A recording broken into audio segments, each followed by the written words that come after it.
नमस्कार, मैं हूं श्री चंद्रशेखर। शिव शक्ति में आप सभी का स्वागत है। कई दिनों से आप रूस यूक्रेन के बीच हो रहा भयंकर युद्ध के बारे में पढ़ते आए और सुनते आए। The world's attention is on Ukraine and what Vladimir Putin will do next. This war is affecting each one of us. Inflation is rising, shortages are growing, and everyone is being forced to pick sides.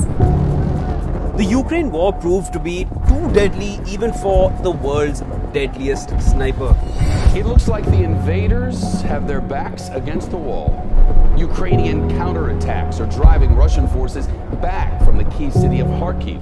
अब रूस और Ukraine के बीच हो रहा युद्ध का असर पूरी दुनिया में पड़ रहा है। अर्थशास्त्रियों का कहना है कि ये दुनिया का आर्थिक विकास के लिए खतरा भी है।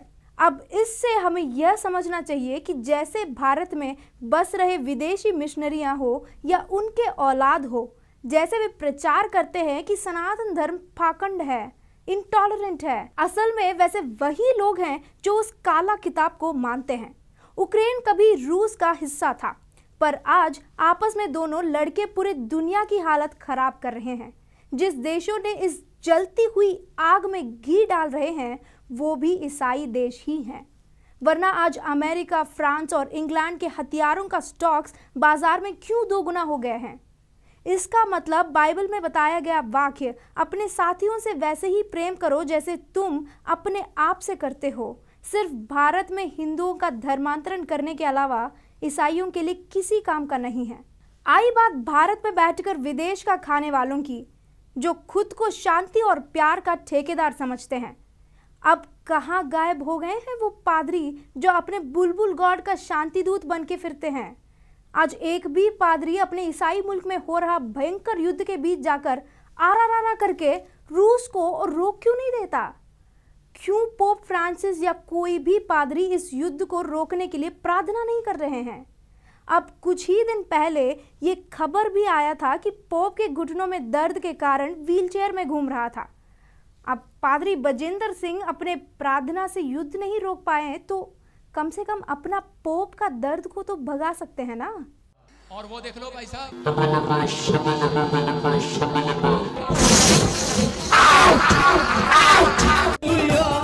अरे रे, इसीलिए पोप को घुटनों में दर्द हुआ था। विश्व युद्ध 1 से लेकर विश्व युद्ध 2 और चाहे जितने भी धर्म युद्ध हो, और अभी विश्व युद्ध 3 का शुरुआत भी उन्हीं से शुरू हुआ था जो शांति और प्यार का ठेकेदार कहते हैं। क्यों युद्ध हमेशा इन्हीं प्यार बांटने वालों से ही शुरू हो रहा है?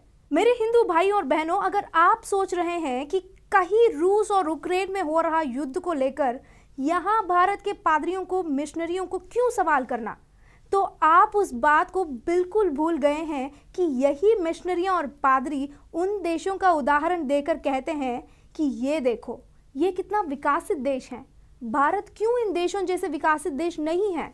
भारत में गरीबी का कारण यीशु को अस्वीकार करना। अगर कोई नशा कर रहा है क्योंकि वो यीशु को स्वीकार नहीं किया। Tell me something. Why has India not led the whole world? Why are they not some shining beacon to the world of how we should be? Let me ask you something. Would you rather live in the United States or India? The Hindus talk about having millions of gods because there's millions of demons that they're worshiping. The biggest problem with India today is Hinduism. Righteousness exalteth the nation. That Hinduism is a path to destruction and a path to hell, and that they need to believe on the Lord Jesus Christ as their Savior. That's a message of love. और ये बात हम सब जानते हैं कि यहाँ के मिशनरियाँ इन लोगों से पैसे लेकर उनका काम आसान करते हैं।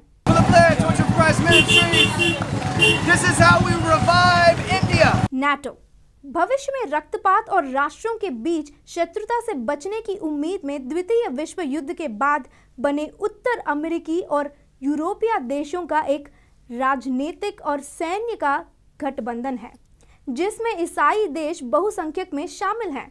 आज वही सो कॉल्ड विकसित देश रूस और यूक्रेन के बीच युद्ध को रोकने में बुरी तरह से विफल हुए हैं, और जो दिन रात भारत को और हिंदुओं को पाखंड कह रहे थे, वही आज प्रधानमंत्री मोदी से शांति बनाने की भीख मांगी। तो इस पूरे मिशनरियों को और उन पादरियों को जो दिन रात हिंदुओं के धर्मांतरण करने के लिए तड़प रहे हैं, पूरे भारत को ईसाई राष्ट्र बनाने में लगे पड़े हैं, सपने देख रहे हैं, मेरा बस इतना कहना है कि पहले झांक के देखें कि जिस विदेश से आप उस किताब को लाकर हम पर थोपना चाह रहे थे, वही लोग आज आपस में लड़के मर रहे हैं। पहले अपने ईसाई देशों के लिए प्रार्थना करो, वहां रखो जाकर पहला पीस फेस्टिवल मीटिंग। हम हिंदू जैसे हैं वैसे बहुत खुश हैं। आशा करती हूँ आप इस वीडियो को ज़्यादा से ज़्यादा शेयर करेंगे और उन लोगों तक पहुँचाएंगे जो इन मिशनरियों के निराधार बातों में आकर अपना जिंदगी बर्बाद कर रहे हैं। अगले वीडियो में फिर मिलेंगे। जय श्री राम।